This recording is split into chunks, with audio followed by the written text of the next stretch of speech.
और इसी बीच एक बड़ी खबर, शुवेंदु अधिकारी होंगे बंगाल के अगले सीएम। ये क्लियर हो गया है, ऐलान कर दिया गया है। ये बड़ी खबर इस वक्त आपको दे रहे हैं। शुवेंदु अधिकारी जिन्होंने 2 सीटों से चुनाव लड़ा, दोनों जगह पर जीता और भवानीपुर से उन्होंने ममता बनर्जी को हराया, जिसके बाद आज विधायक दल की बैठक हुई। अमित शाह की मौजूदगी में ये बैठक हुई और बैठक में उन्हें विधायक दल का नेता चुन लिया गया है। ये बड़ी खबर आपको हम दे रहे हैं।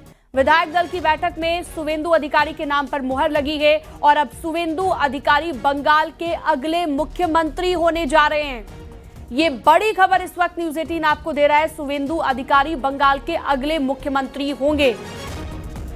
तो लगातार शुवेंदु के नाम को लेकर चर्चाएं बेहद तेज थी और लगातार सबसे आगे उनका नाम रेस में था, सीएम की रेस में, और ऐसे में अब उनको विधायक दल का नेता चुन लिया गया, ऐलान कर दिया गया। ये बड़ी खबर इस वक्त आपको न्यूज़ 18 दे रहा है।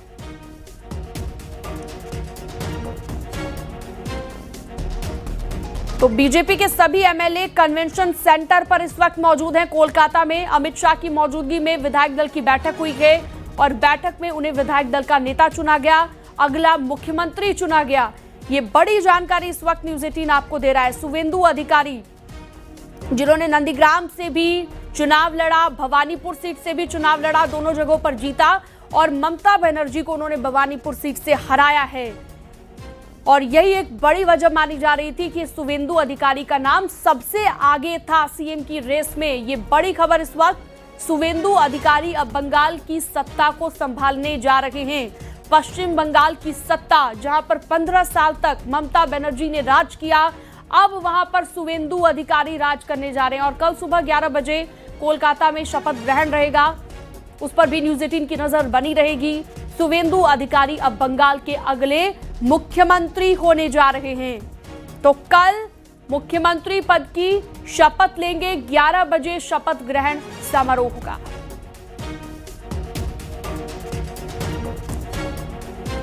तो बड़ी खबर इस वक्त न्यूज़ 18 आपको दे रहा है। विधायक दल की बैठक में शुवेंदु अधिकारी के नाम पर मुहर लगा दी गई है। तो पश्चिम बंगाल को लेकर लगातार चर्चाएं हो रही थी, कल से ही लगातार चर्चाएं हो रही थी कि कौन कौन से नाम आगे चल रहे हैं, लेकिन सबसे आगे शुवेंदु अधिकारी का नाम था और ऐसे में अब उनको विधायक दल का नेता चुन लिया गया है। सुबह से ही ऑलमोस्ट ये क्लियर हो चुका था कि शुवेंदु अधिकारी को बंगाल का अगला मुख्यमंत्री बनाया जा सकता है और ऐसा ही हुआ। 4 बजे का वक्त था, 4 बजे बीजेपी विधायक दल की यहाँ पर बैठक हुई, जहां पर केंद्रीय मंत्री अमित शाह पहुंचे। अमित शाह की मौजूदगी में ये बैठक हुई। तमाम बीजेपी के जितने भी एमएलए हैं सभी मीटिंग में मौजूद रहे। ये इंपॉर्टेंट मीटिंग संपन्न हुई और उसके बाद नाम का ऐलान कर दिया गया है। हालांकि पहले भी ऑलमोस्ट क्लियर माना जा रहा था शुवेंदु अधिकारी अब बंगाल के अगले मुख्यमंत्री होने जा रहे हैं। और हाल ही में एक खबर इलेक्शंस के बाद आई है, जो कि आपको पता भी होगा। शुवेंदु अधिकारी के पीए की गोली मारकर हत्या कर दी गई है और शुवेंदु अधिकारी अब बंगाल के अगले मुख्यमंत्री होने जा रहे हैं। विधायक दल के नेता चुन लिए गए हैं। तो बड़ी खबर इस वक्त, कल सीएम पद की शपथ लेंगे शुवेंदु अधिकारी। और जिस तरह से सूत्रों से जानकारियां मिली है कि कोई डिप्टी सीएम यहां पर नहीं होगा बंगाल में, ये बड़ी खबर है। अमित शाह की मौजूदगी में विधायक दल की बैठक हुई और बैठक में शुवेंदु अधिकारी के नाम पर मुहर लग चुकी है। बड़ी खबर इस वक्त न्यूज़ 18 आपको दे रहा है। तो बंगाल में अब दीदी का राज नहीं होगा, बल्कि दादा का राज होगा। शुवेंदु अधिकारी का राज होगा और शुवेंदु अधिकारी को विधायक दल का नेता चुन लिया गया है। तो 9 मई की तारीख पहले ही भाजपा ने जारी कर दी थी कि 9 मई को शपथ ग्रहण होगा, लेकिन उससे पहले ये क्लियर करना अभी बाकी था कि कौन सीएम पद की शपथ लेने वाला है। तो अब 24 घंटे से भी कम वक्त बचा है शुवेंदु अधिकारी के मुख्यमंत्री बनने में। दिन भर मंथन चलता रहा, शाम को विधायक दल की बैठक हुई। अब इस नाम से सस्पेंस हट चुका है कि कौन अगला बंगाल का मुख्यमंत्री होगा। बड़ी खबर आपको न्यूज़ 18 दे रहा है।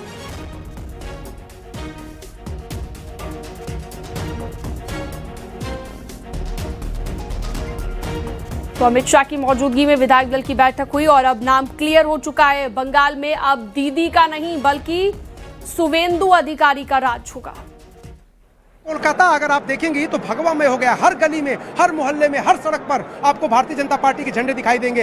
हाँ, बीच में खबरें आने लगी कि तृणमूल कांग्रेस के कुछ लोग भी बीजेपी के झंडे लगा रहे हैं। उसके बाद भारतीय जनता पार्टी ने स्पष्ट किया कि इस तरह का किसी को अनुमति नहीं दी जाएगी। जो पार्टी का काडर है वो जीत सेलिब्रेट करे, लेकिन जिन तत्वों के खिलाफ लड़कर के वो सत्ता में आए हैं, अगर वही आकर के झंडा उठा लेते हैं तो पार्टी की बदनामी होगी और उसकी आड़ में वो काफी कुछ कर सकते हैं। और बीजेपी ने तब ये संदेश जारी किया कि पूरे प्रदेश में किसी को कतई कोई हिंसा नहीं करनी है, किसी के पार्टी दफ्तर पर आपको कब्जा नहीं करना है और दूसरे के झंडे को नहीं उतारना है और नहीं वहां अपना झंडा लगाना है। अति उत्साह में 1-2 घटनाएं हुई थी, उसके बाद से भारतीय जनता पार्टी ने अपने कार्यकर्ताओं को ताकीद की थी। और आज ये जो आप तस्वीरें देख रही हैं, भारतीय जनता पार्टी के जो कार्यकर्ता हैं इतनी दूर दूर से आए हैं, पूरे बंगाल से, पश्चिम बंगाल से कार्यकर्ता इंतजार कर रहे हैं कि उनके जो मुख्यमंत्री होने वाले, शपथ लेने वाले हैं, उनके सामने आए, जरा एक बार उनको देखें। क्योंकि ये जीत जो मिली है काफी संघर्ष, मेहनत और बलिदान में इसलिए कह रहा हूं क्योंकि गृह मंत्री अमित शाह ने 2021 के चुनाव के बाद आपने देखा था, उस समय भी कहा था, जेपी नड्डा ने भी कहा था कि कितने कार्यकर्ता फांसी पर लटके हुए दिखे और तब आरोप लगाया था बीजेपी ने कि यह तृणमूल कांग्रेस की एट्रोसिटी है।